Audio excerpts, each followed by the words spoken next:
Este é o quintal da floricultura do Fábio, que tem diversas espécies de plantas. Mas quem anda reinando por aqui é a rosa do deserto. A flor de beleza exuberante vem do sul da África e da Península Arábica.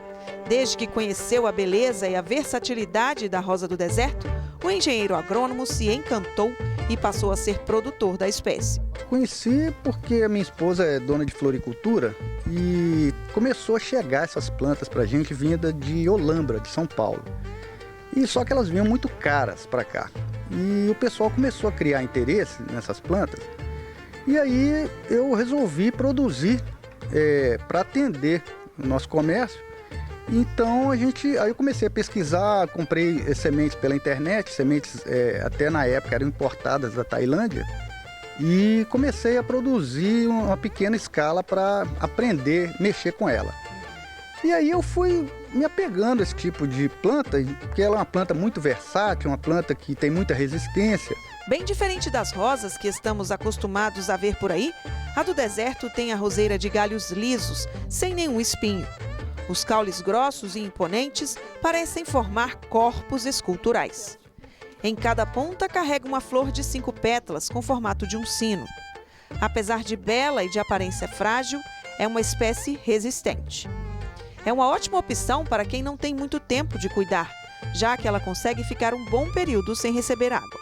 É uma planta que a pessoa pode até viajar, quem não quiser mexer com planta, pode viajar, que ela não vai estragar, entendeu? Para vocês terem uma ideia, essa planta aqui, ela não é molhada, ela não está sendo irrigada. Ela está com mais de 20 dias sem molhar. Então é um teste que eu fiz. E para você ter uma ideia da resistência, ela está com algumas flores, perdeu algumas folhas, que é uma defesa da planta. Então ela tem muita resistência. Não tem problema, ela tem a defesa, né, que ela cai as folhas, ela entra em dormência, ela não morre por falta d'água. Na natureza, na região do Quênia, onde é a origem, ela fica até 8 meses sem chuva. Então ela tem essa resistência, mas isso não quer dizer que não precisa de estar molhando. Se a pessoa quer ter uma planta bonita e florida, é molhar e adubar. Mesmo gostando de altas temperaturas, as rosas do deserto também gostam de água. Elas ficam bem mais bonitas quando são molhadas com frequência. Existe um mito de que não precisa de estar molhando rosa do deserto, mas precisa sim. Para ela estar bonita, florida, com folhas e flores, a gente aqui molha todo dia, desde que se use o substrato próprio.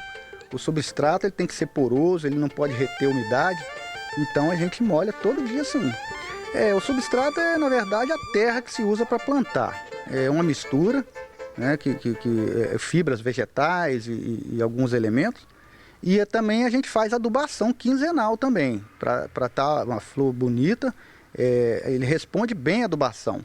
Então, a gente pode usar adubação orgânica com moderação, não se pode usar esterco, a adubação orgânica ela é diferente.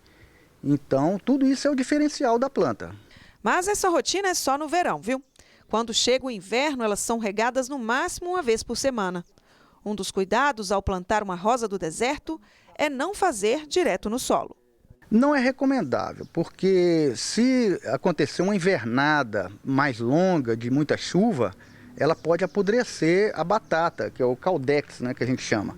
Ela apodrece e ela não tem essa resistência. Então é por isso que a gente recomenda plantar em vasos, mesmo que fique no tempo, quando chega na época de muita chuva, aí a gente recomenda de remover os vasos. Uma das características que mais encantam nas rosas do deserto é a diversidade de cores que a planta oferece. Para conseguir tanto colorido, o Fábio faz o cruzamento entre uma flor e outra. Esse processo é chamado de polinização, que é basicamente a reprodução das plantas. É por meio dele que ocorre a fecundação e a formação de frutos e sementes que vão dar origem a novas plantas. Olha só como o produtor consegue fazer o cruzamento usando apenas um palitinho. Hoje em dia se tem praticamente todas as nuances de cores nas flores, né, por causa dos cruzamentos que foram feitos, né? Então, o cruzamento é feito manualmente, né, porque na natureza, né, aqui no Brasil, a gente ainda não tem um inseto polinizador. Quando a flor é fecundada, forma essas vagens e daqui se obtém cerca de 80 sementes em cada vagem dessa. É uma semente semelhante a um grão de arroz e que é plantado em pequenos vasos e aí chega nesse padrão aqui e a gente começa a transplantar para outros vasos. O Paulo é amigo do Fábio e é um apaixonado por plantas. Dá para perceber pela diversidade de espécies que ele tem no jardim de casa. O médico, que sempre teve um caso de amor com as orquídeas, se apaixonou pela rosa do deserto. Tanto que já tem 10 vasos, 100 mudas e 20 bonsais da planta.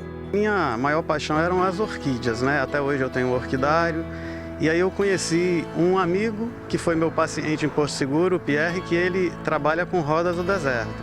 E aí ele me mostrou a versatilidade da rosa do deserto, né? E é uma planta muito versátil, que você pode trabalhar ela da maneira que você quiser. Você prepara o caldex, que é o que agrega valor à rosa do deserto não são as flores, são o caldex. Por quê? Você pode colocar a flor da cor que você quiser em cima de um caldex adequado, bonito.